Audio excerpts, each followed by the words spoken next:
भारत को इस विमान की जरूरत क्यों है? हमारे पास तो पहले से ही सैदो 195 जैसे विमानों का समझौता हो चुका है, तो फिर एक और विमान क्यों? दोस्तों, इसके पीछे एक बहुत गहरी सोच है। भारत एक विशाल देश है। हमारी सरकार उड़ान योजना के तहत छोटे शहरों को हवाई मार्ग से जोड़ना चाहती है। शिमला, कुल्लू, लद्दाख, पूर्वोत्तर के छोटे शहर, यहां बड़े बोइंग या एयर बस के जहाज नहीं उतर सकते। यहां जरूरत है ऐसे विमानों की जो छोटे रनवे पर उतर सकें और जिनका किराया भी कम हो। IL 4300 इसी कमी को पूरा करता है। यह किफायती है और किसी भी मौसम में उड़ने के लिए तैयार है। लेकिन इसका दूसरा और सबसे महत्वपूर्ण पहलू है सैन्य ताकत। हमारी सेना को अक्सर छोटे समूहों में सैनिकों को एक जगह से दूसरी जगह ले जाना पड़ता है।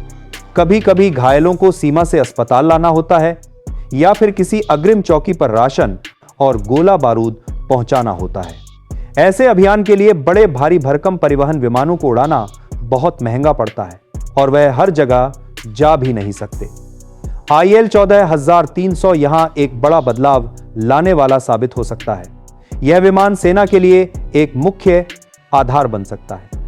इसे आसानी से बदलकर एम्बुलेंस, गश्त विमान या इलेक्ट्रॉनिक युद्धक विमान में बदला जा सकता है।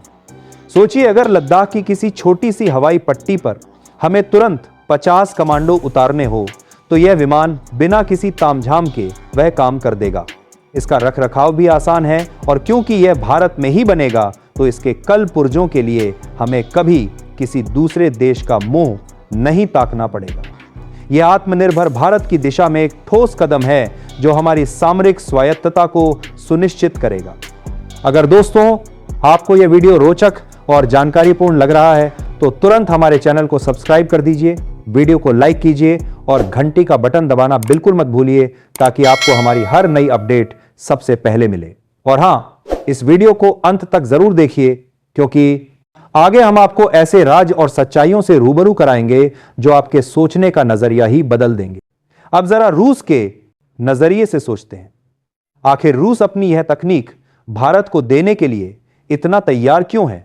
इसके पीछे वैश्विक भू राजनीति का बहुत बड़ा खेल है। पिछले कुछ सालों में भारत ने पश्चिमी देशों, खासकर अमेरिका और फ्रांस से काफी हथियार खरीदे हैं। सैदो 195 विमान का समझौता टाटा और एयरबस यूरोप के बीच हुआ है। इससे रूस को यह डर सताने लगा था कि कहीं वह भारत के बाजार से बाहर ना हो जाए। भारत दुनिया का सबसे बड़ा रक्षा आयातक है और कोई भी देश इस सोने की चिड़िया को खोना नहीं चाहता। रूस पर पश्चिमी देशों ने यूक्रेन युद्ध के कारण कड़े प्रतिबंध लगा रखे हैं।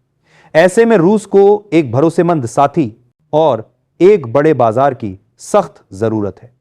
IL 4300 का प्रस्ताव देकर रूस ने एक तीर से दो निशाने साधे हैं।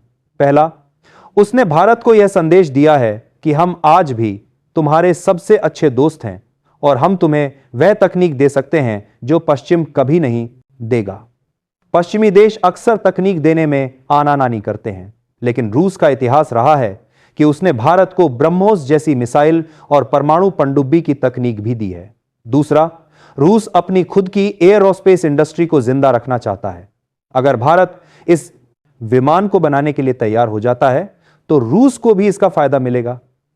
उनकी फैक्ट्रियां चलेंगी, उनके इंजीनियरों को काम मिलेगा और भारत के जरिए उन्हें वैश्विक बाजार में एक नई पहचान मिलेगी। यह दोनों पक्षों के लिए जीत की स्थिति है। रूस जानता है कि भारत को मेक इन इंडिया से प्यार है, इसीलिए उसने सीधे संयुक्त उत्पादन का पत्ता फेंका है। यह एक समझदारी भरा कदम है जो अमेरिका और यूरोप की कंपनियों को कड़ी टक्कर देने वाला है। आइए अब थोड़ा इस विमान की मशीनरी के अंदर झांकते हैं और समझते हैं कि यह तकनीकी रूप से कितना उन्नत है। IL 143 कोई 1980 के दशक का पुराना खटारा नहीं है। यह पूरी तरह से